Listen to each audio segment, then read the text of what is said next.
Italy is a country that constantly reminds itself with its rich culture, different tastes, romantic holiday destinations, sports car productions, and arts. The homeland of the world's most important painters and writers is Italy. Italy has one of Europe's longest histories, yet it's only been a country since 1861. In Roman times, Italy was a single entity.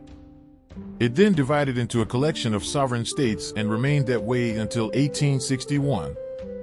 This long history of individuality is why the country today has such a wide range of cultural variations. Rome was founded in 753 BC, and the Roman Empire was born in 27 BC. The empire ruled Europe and parts of North Africa right up until 395 AD. After the fall of the empire, Italy divided into separate states until 1861. Italy's national day is called Festa della Repubblica, and it's celebrated each year on June 2nd. Benito Mussolini established a dictatorship in Italy in 1925 and ruled the country until 1945. Known as Il Duce at the height of his powers, Mussolini wasn't always a fascist. In fact, he began his political life as a radical socialist and served as Italian PM until 1922. During World War II, he aligned Italy with Germany and, in 1945, was executed by partisan troops. Italy's flag represents hope, faith, and charity. Green is hope, white denotes faith, and red is the color of charity. Inspired by the French flag, it's often called Il Tricolor. Tricolor Day in Italy is January 7th, and it's celebrated on Reggio Emilia, at the very spot where the flag was first adopted in 1797. Romeo and Juliet is set in Verona, and you can even visit Juliet's balcony in the city. Julius Caesar takes place in Rome.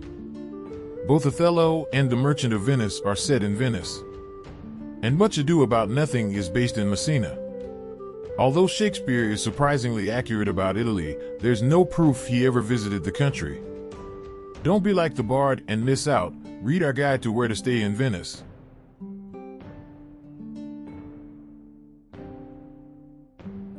Perhaps one of the best-known facts about Italy is that the University of Bologna was founded in 1088 and has been in continuous operation ever since, making it the oldest university in the world. Of the top 10 oldest universities in the world, 4 of them are based in Italy, the others being the universities of Padua, Naples, and Siena, more than any other countries in the ranking. If you're lucky enough to have eaten in an Italian family home, you'll be well aware of just how generous Italian people are to guests, particularly when it comes to food. But what you might not know is that, collectively, they are a very charitable nation too. For instance, it is estimated that roughly 3,000 euros and change is tossed into Rome's Trevi Fountain daily. Over the shoulder, of course, so as to avoid getting bad luck. Legend says if you toss a coin in the fountain, you are destined to come back to Rome. Even though tourists now join in the cause, it was started by Italians and all proceeds go towards local charities. With 59 million inhabitants, Italy is the 5th most populated country in Europe. However, the number of Italian descendants living abroad is far greater, after millions emigrated, mostly to the Americas, during the Italian diaspora period between 1861 and the rise of fascism in the 1920s. Since then, millions more have immigrated. To give you an idea, it is estimated up to 25 million Argentines and 31 million Brazilians have some degree of Italian descent, around 62.5% and 11% of the total populations respectively, while up to 18 million U.S. citizens claim Italian ancestry. And that's not even counting Italians who immigrated to Australia, Africa, and elsewhere in Europe. Given that tomatoes were not introduced into Europe until the 16th century, the pizza as we know it did not emerge as a genius piece of gastronomic innovation until a couple of hundred years later. In fact, if it weren't for the poor, who couldn't afford to top their bread with anything else, man would have been deprived of this classic dish for even longer. Until about 1830, Pizzas were only sold by street vendors and special pizza bakeries. Then the first pizzeria opened up in Naples. Pizza quickly became a national favorite and for the rest of the world. Gelato is healthier than regular ice cream. Yes, it's true and one of our cool facts. Gelaterias make it daily with fresh, all-natural ingredients, and it contains 70% less fat and consequently far fewer calories than factory-made ice cream.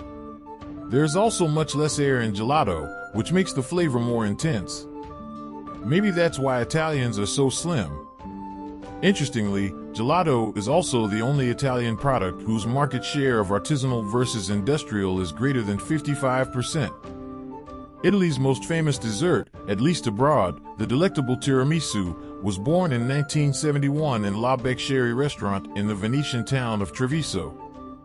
It was proposed as a dessert which would stimulate customers due to its high energetic content of eggs and sugar, followed by the caffeine of the strong espresso coffee.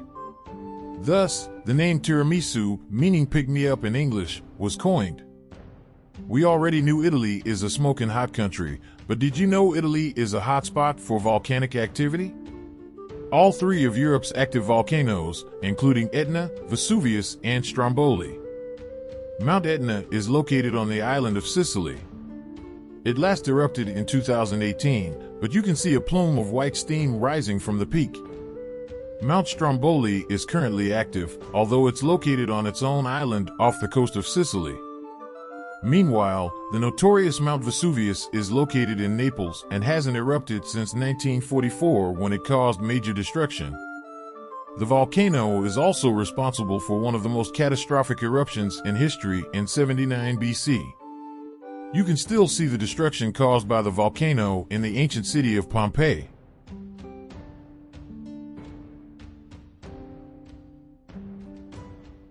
It's well known that Italians adore their coffee. But did you know that they enjoy 14 billion espressos each year? That's impressive for a country with a population of just over 60 million. Most Italians drink their daily coffee in local cafes, and over 20,000 Italians work as baristas. Many people also get their fix at home, with the average household consuming 37 kilograms of coffee each year.